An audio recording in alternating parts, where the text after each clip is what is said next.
ಈ ಓವರಾಲ್ ಜರ್ನಿಗೆ ಪ್ರಾರಂಭ ಅಂತಂದರೆ ನಿಜವಾಗ್ಲೂ ನನಗಿಂತ ಹೆಚ್ಚು ಜೈಶಂಕರ್ ವಿಜಯ ಕರ್ನಾಟಕಕ್ಕೆ ಋಣಿಯಾಗಿರಬೇಕು. ಯಾಕಂದರೆ ವಿಜಯ ಕರ್ನಾಟಕದಲ್ಲಿ ಮಾಡಿದಂಥ ಒಂದು ಶಾರ್ಟ್ ಫಿಲ್ಮ್ ಫೆಸ್ಟಿವಲ್, ಆ ಫೆಸ್ಟಿವಲ್ಗೆ ನಾನು ಜೂರಿಯಾಗಿ ನನ್ನನ್ನು ಕರೆದಿದ್ದರು,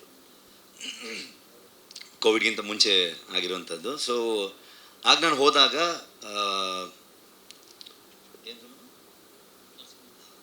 ಎಲ್ಲ ಅದೇ ಥರನೇ ಇದೆ, ನರಸಿಂಹಯ್ಯನ ಫಿಲಮು ಅಂತ ಅಂದ್ಕೊಂಡು ಒಂದು ಶಾರ್ಟ್ ಫಿಲ್ಮ್ ಮಾಡಿದರು.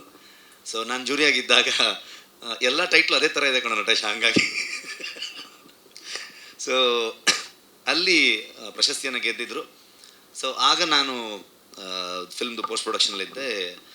ಇವ್ರನ್ನ ಅಜನಿ ಸ್ಟುಡಿಯೋದಲ್ಲಿ ಕೆಲಸ ಮಾಡ್ತಾ ಇದ್ವಿ, ಅಲ್ಲಿಗೆ ಕರೆಸಿ ಅವ್ರಿಗೆ ಹಿಂಗೆ ಕಥಾ ಸಂಗಮ ಮಾಡ್ತಾಯಿದ್ದೀನಿ.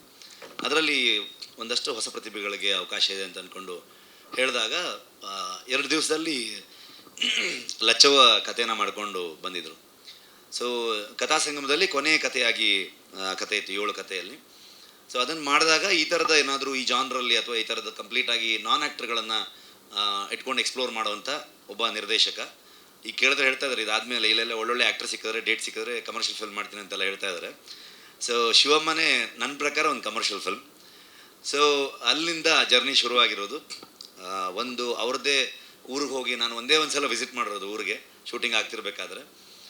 ಇಡೀ ಊರನ್ನು ಕಾಸ್ಟ್ ಮಾಡಿ, ಅವ್ರಿಗೆ ರಿಹರ್ಸಲ್ಸ್ ಮಾಡಿ, ವರ್ಕ್ಶಾಪ್ಗಳನ್ನ ಮಾಡಿ, ಸೊ ಅಲ್ಲಿನ ಎಲ್ಲರ ಸಹಾಯವನ್ನು ತಗೊಂಡು ಅದೇ ಲೊಕೇಶನ್ಸಲ್ಲಿ ಬೇಸಿಕಲಿ ಒಂದು ಎರೆಹಂಚನಾಳದ ಗ್ರಾಮಸ್ಥರು ಸೇರ್ಕೊಂಡು ಮಾಡಿರುವಂಥ ಸಿನಿಮಾ ಅಂತ ಹೇಳೋದಕ್ಕೆ ನಾನು ಇಷ್ಟಪಡ್ತೀನಿ. ಹಾಗಾಗಿ ಈ ಸುಮಾರಷ್ಟು ಹೀರೋಯಿನ್ಗಳನ್ನು, ಆರ್ಟಿಸ್ಟ್ಗಳನ್ನು ಇಂಟ್ರೊಡ್ಯೂಸ್ ಮಾಡಿದ್ದೀನಿ. ಆದರೆ ಇದು ಸ್ಪೆಷಲ್, ಶಿವಮ್ಮ ಅವ್ರನ್ನ ಹೀರೋಯಿನ್ನಾಗಿ ಇಂಟ್ರೊಡ್ಯೂಸ್ ಮಾಡ್ತಿರೋದು ಕನ್ನಡ ಚಿತ್ರರಂಗಕ್ಕೆ. ಸೊ ಇನ್ನು ಮುಂದೆನೂ ಕೂಡ ಇವರು ಅದ್ಭುತವಾಗಿ ಸಿನಿಮಾಗಳಲ್ಲಿ ಅವಕಾಶ ಸಿಗುತ್ತೆ, ಇವರಿಗೆ ಒಳ್ಳೆಯದಾಗುತ್ತೆ ಅಂತ ನಾನು ನಂಬಿದ್ದೀನಿ. ಹಲವಾರು ದೇಶ ವಿದೇಶಗಳಲ್ಲಿ ದೊಡ್ಡ ದೊಡ್ಡ ಫೆಸ್ಟಿವಲಲ್ಲಿ ಸಿನಿಮಾ ಅಲ್ಲಿ ಪ್ರೀಮಿಯರ್ನ ಆಗಿ ತೆರೆ ಕಂಡು ತುಂಬ ಅದ್ಭುತವಾದಂಥ ಪ್ರಶಂಸೆಯನ್ನು ಗಳಿಸ್ಕೊಂಡು ಈಗ ನಾವು ರಿಲೀಸಿಗೆ ಬರ್ತಾ ಇದ್ದೀವಿ. ನಾನು ನನ್ನ ಶೆಡ್ಯೂಲು ಪ್ಲಸ್ ಮಧ್ಯದಲ್ಲಿ ಏನು ಬ್ರೇಕ್ ಇತ್ತು ಇದನ್ನೆಲ್ಲ ಪ್ಲ್ಯಾನ್ ಮಾಡ್ಕೊಂಡು ಬಂದ್ವಿ. ಇದೇ 14ನೇ ತಾರೀಕು ಸಿನಿಮಾ ರಿಲೀಸ್ ಆಗ್ತಾ ಇದೆ.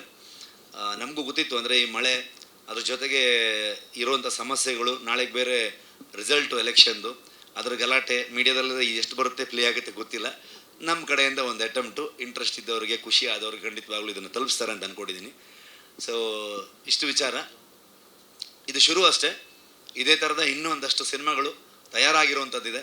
ಸೊ ಇನ್ನು ಒಂದು 2-3 ತಿಂಗಳಲ್ಲಿ ಕಂಟಿನ್ಯೂಸ್ ಒಂದು 3 ಸಿನಿಮಾಗಳನ್ನು ರಿಲೀಸ್ ಮಾಡ್ತೀವಿ. ಸೊ ಸಿನಿಮಾಗೆ, ಥಿಯೇಟ್ರಿಗೆ ಜನ ಬರಲ್ಲ ಅನ್ನುವಂಥದ್ರ ಬಗ್ಗೆ ಸುಮಾರಷ್ಟು ಚರ್ಚೆಗಳು ಆಗಾಗ ಕೇಳ್ತಿದ್ದೆ. ಬಿಕಾಸ್ ನಾನು ಶೂಟಿಂಗಲ್ಲಿ ಇದರಿಂದ ಸಂಪೂರ್ಣವಾಗಿ ಏನು ಗೊತ್ತಾಗ್ತಿರ್ಲಿಲ್ಲ. ಒಳ್ಳೆ ಸಿನಿಮಾಗಳು ಬಂದಾಗ ಖಂಡಿತವಾಗ್ಲೂ ಜನ ಸಪೋರ್ಟ್ ಮಾಡಿದ್ದಾರೆ ಅಂತ ನಾನು ನಂಬ್ತೀನಿ. ಸೊ ಒಂದು ಅಚ್ಚ ಕನ್ನಡದ ಸಿನಿಮಾ, ಇಂಥ ಸಿನಿಮಾಗಳಿಗೆ ನೀವು ಸಪೋರ್ಟ್ ಮಾಡಿದ್ರೆ, ಅಂದರೆ ನಾನು ನಂಬೋದು ಯಾವುದೋ ದೊಡ್ಡ ಸಿನಿಮಾಗಳು ಅಥವಾ ಪ್ಯಾನ್ ಇಂಡಿಯಾ ಆದಾಗ ಅದಕ್ಕೆ ಆಗುವಂಥ ರಿಸೆಪ್ಷನ್ ಏನಿದೆ, ಅಥವಾ ಒಂದು ದೊಡ್ಡ ಸ್ಕೇಲಲ್ಲಿ ಮಾಡಿದ ತಕ್ಷಣ ಮಾತ್ರ ಅದು ಸಿನಿಮಾ ಅಂತಲ್ಲ, ಇದು ಕೂಡ ನಿಮ್ಮನ್ನು ಎಂಟರ್ಟೈನ್ ಮಾಡುವಂಥ, ನಿಮ್ಮನ್ನು ಎಂಗೇಜಿಗಾಗಿ ಇಟ್ಕೊಳ್ಳುವಂಥ ಒಂದು ಸಿನಿಮಾ ಆಗುತ್ತೆ. ಜೊತೆಗೆ ಸಮಾಜಕ್ಕೆ ಒಂದು ಒಳ್ಳೆಯ ವಿಚಾರವನ್ನು ತಲುಪಿಸೋದು ಕೂಡ. ಹಾಗಂತ ಈ ಸಿನಿಮಾ ಬರೀ ಮೆಸೇಜ್ ಓರಿಯೆಂಟೆಡ್ ಆಗೇ ಇರುತ್ತೆ ಕೇಳಿದ್ರೆ, ಸಂಪೂರ್ಣವಾಗಿ ಎಂಟರ್ಟೈನ್ಮೆಂಟ್ ಇದೆ. ಯಾಕಂದ್ರೆ ನಾನು ಸಿನಿಮಾ ನೋಡಿದ್ದೀನಿ. ಸೊ ಬೆಂಗಳೂರು ಫೆಸ್ಟಿವಲಲ್ಲಿ ನನಗೆ ಜನರಿಗೆ ಹೇಗೆ ಅನಿಸ್ಬೋದು ಅಂತ ನನಗೆ ನಂಬಿಕೆ ಬಂದಿದ್ದು ಬೆಂಗಳೂರು ಇಂಟರ್ನ್ಯಾಷನಲ್ ಫಿಲ್ಮ್ ಫೆಸ್ಟಿವಲಲ್ಲಿ ಇದನ್ನು ಶೋ ಆದಾಗ ಅಲ್ಲಿ ಆಡಿಯನ್ಸ್ ರೆಸ್ಪಾನ್ಸ್ ಏನಿತ್ತು, ಅದು ಕೂಡ ಒಂದು ವಿಡಿಯೋ ನಾವು ರಿಲೀಸ್ ಮಾಡಿದ್ವಿ.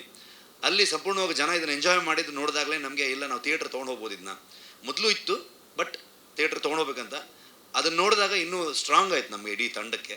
ಸೊ ಹಾಗಾಗಿ ಆ ನಂಬಿಕೆಯಿಂದ ಇಡೀ ತಂಡದ ಜೊತೆಗೆ ನಾವು 14ನೇ ತಾರೀಕು ಥಿಯೇಟ್ರಿಗೆ ಬರ್ತಾ ಇದ್ದೀವಿ. ತುಂಬ ದೊಡ್ಡ ರಿಲೀಸ್ ಇರೋಲ್ಲ, ವೆರಿ ಮಿನಿಮಮ್ ಶೋಸ್ಗಳನ್ನು ಇದು ಮಾಡ್ತೀವಿ. ಯಾಕಂದರೆ ನಿಮಗೆ ಗೊತ್ತಿವತ್ತು ಮಲ್ಟಿಪ್ಲೆಕ್ಸ್ ಕೆಲವು ಕಡೆಗೆ ಹೆಂಗಾಗಿದೆ ಅಂತಂದರೆ, ನಮ್ಮಲ್ಲಿ ಹೇಳ್ಬೋದಾ ಬೇಡ ಗೊತ್ತಿಲ್ಲ, ಈಗ ಇತ್ತೀಚೆಗೆ ಏನಾಗಿದೆ ಅಂದರೆ ಸಿನಿಮಾ ನೋಡೋರಿಗಿಂತ ಸಿನಿಮಾ ಮಾಡೋರು ಜಾಸ್ತಿ ಆಗಿದ್ದಾರೆ.